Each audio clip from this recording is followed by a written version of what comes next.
Let's begin the show then by connecting with Nandita Sinha. She's the CEO at Myntra to talk about the end of reason sale, their beauty foray, and how they're leveraging technology and chat GPT as well as a selling point. Nandita, good to have you on board to begin with. It's pretty exciting with this sale, 6,000 international domestic D2C brands. It's the 18th edition of the end of reason sale. Just take us through what exactly we can expect. So thank you so much for having me here today. I think all of us are very excited for the 18th edition of Myntra EORS. This is a summer edition. And I think this year, the teams have really worked hard over the last few months to be able to present a carnival, an event, which is pivoted really on three directions. The first is how are we creating differentiated selection, unique selection, bringing brands and selection together for different cohorts of customers. We have a brand new offering in the form of Forward, which is the Gen Z destination for fashion, largest Gen Z fashion destination with almost 65,000 styles, 500 plus brands, which is part of this EORS 18 edition for the first time. So that's very, very exciting. Along with that, I think the second pivot has been on the new categories and the new need states that we are able to present to our customers. So if you look at footwear, for example, this is going to be a very, very important edition for footwear, where we will grow sports footwear by almost 30%. And it is on the back of differentiated selection that is being brought for the customers in the form of international selection, whether it is the Nike Global Marketplace or it is new launches in the form of Converse or even celeb collaborations with Myntra EORS specials with Puma and Anushka. So I think that's the second pivot.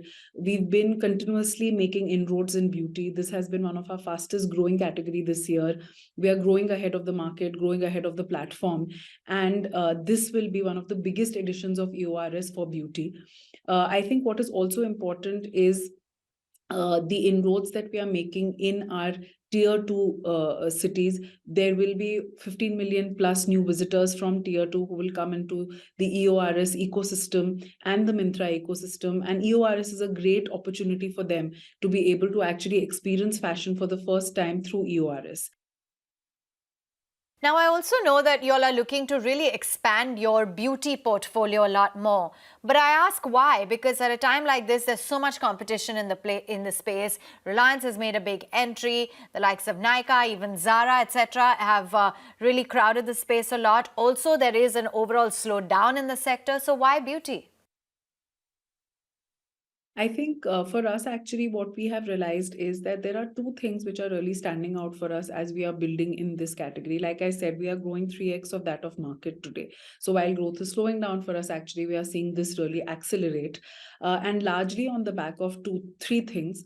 One is we have the top, the top 50 million customers in the country today buy fashion and lifestyle from Myntra.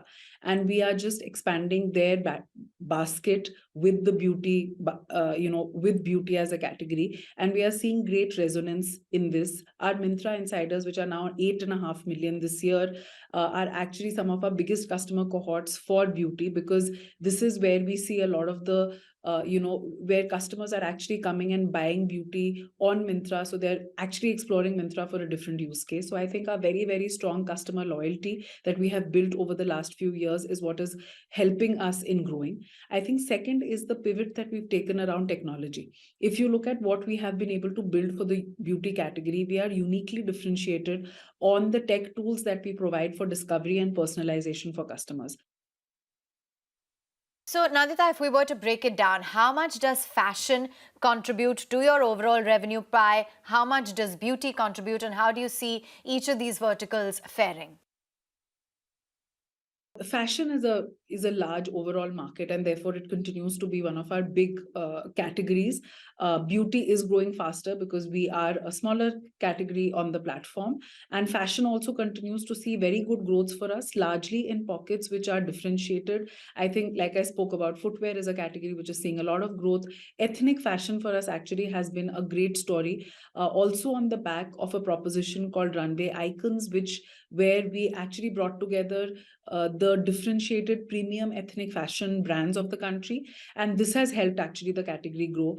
Kids as a category is growing for us. So I think we are growing. I think these are the pockets which we are really, really doubling down on. Forward, which is our Gen Z fashion platform, has been growing month on month. So I think fashion continues to grow, and beauty is now an added basket builder, or is added to the repertoire of the fashion customer at Myntra. So what is the contribution then, Nandita, from the large metro and tier 1 cities, and how much is the contribution from the non-metro, and how are you looking to really penetrate and grow further into some of the smaller towns? Sure. I think as we speak today, I think metro cities continue to be upwards of 50% of the revenue. But I think the growth rates of new customer addition that we are seeing in non-metros is far, is actually superseding the metro growth. Today, we are actually, our new customer addition overall in Myntra has been upwards of 30%. A large part of it is actually coming from non-metros. And over the next few years, we will see these non-metro customers also expand their fashion wallet online and on Myntra. And this is where you will actually see growth for metro and non-metro kind of, business from metro and non-metro matching each other in terms of size also. Today, metro is contributing more than 50%. But I think as new customer acquisitions keeps on happening in the tier 2 cities, we will see these numbers change in the next 2 to 3 years. Now, you guys have also announced the appointment of Shah Rukh Khan as the brand ambassador for this event of yours. How are you looking at, the kind of brand value that Shah Rukh Khan is going to bring? And what's the strategy really in terms of ad spends using a lot of celebrities as well as influencers? Because that has always been Myntra's game plan. So I think, there are two parts to this, I would say. I think one is Myntra's ability to really innovate in the social and the social commerce space also. So if you look at social commerce, we have 15 million users every month who visit us on social commerce properties that we've created on Myntra. So whether it is Myntra Studio, Myntra Live, and a new innovation that we did a few months back, which was on Myntra Minis, which is a short form format for content. So we continue to innovate over there. We continue to build our our relationship and our capabilities with the influencers off platform also. And therefore we have Myntra Live, which is hosted both on and off platform, with almost, we have 8,000 plus live sessions which are going to happen, and 20 plus celeb-led lives also. So we are leveraging both influencers as well as celeb for this. And I think finally, talking about Shah Rukh Khan's, his face and lending that to the EORS campaign, what we realized is that as we want to expand into new categories, into new customer segments across metro, non-metro, millennial, Gen Z, etc. Shah Rukh Khan's name was one name which actually cut through all of the customer types, and everybody, he has a fashion sense of his own, he has a sense of style of his own, and he's beloved by every customer in this country. And therefore we thought that, the fact that Myntra and EORS is meant for fashion for everyone across age groups, across city types, was something that was best elaborated by Shah Rukh Khan. And we've seen great response to his being a part of this campaign, and him being a face of this campaign. And we are hoping to democratize fashion. Our ambition is to democratize fashion and lifestyle through technology, and he really lends that face to this mission. Right, and what's the strategy as well when it comes to your online versus offline, because you guys are looking to deploy ChatGPT, it's a part feature for the shopping app. How's that going to work? I think, one of our big differentiators has been our ability to democratize fashion through technology. And also, like I said, discovery of fashion and personalization of fashion, or actually discovering personal choices, is still an unsolved problem in e-commerce. And that we have been able to, the gap we have been able to bridge through technology. I think last year we had two very, very big innovations. One was in the form of social commerce, which was Myntra Live, Myntra Studio, and Myntra and how we built it with almost having, like I said, since it's in inception, 8,000 plus live sessions. So this was a big move for us to really bring the social media world and the influencer world with commerce together and create that seamless trend spotting to shopping journey. I think we also introduced something like M Express, which was about speed. How do we get speed? How do we actually help customers quickly spot and shop and get them delivered to their end?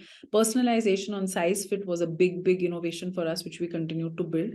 I think this year is all about how do we help customers go from having only one having actually helped them build the entire repertoire and their entire outfit. So my stylist is something which is about an AI powered tool where we are able to create an outfit out of a product that a customer has bought or browsed or even as part of their wardrobe. My fashion GPT at scale, I think we are the first global first leader to actually create something like this where search becomes conversational. It's actually a very consultative way of selling and buying. And it's not only the traditional search browsing journeys that customers today have. And we do see that this is going to be very big in the future. Finally, Nandita, what's the outlook when it comes to your revenue run rate? What is the average cost of acquisition per customer and how you're looking to grow? I think, if I could give you a sense of how growth has been panning out for us, metros continue to, be the growth driver for us with the high share. And that shows the kind of differentiation we have with the metro customers. Also, our acquisition has been, we are building a pipeline for the next set of growth drivers through our new customer acquisition. So we are growing at 30% on the new customer acquisition side. So I think this is a sense of where growth is coming. I spoke about new categories like beauty, footwear also growing, as well as core categories of ethnic fashion, Gen Z fashion growing for us. So I think we have, as we are looking at how we are creating differentiation, categories where we are differentiated, customer segments where we are differentiated are actually growing much faster for us. And we continue to acquire customers, and therefore that is going to help us in our journey as we go forward.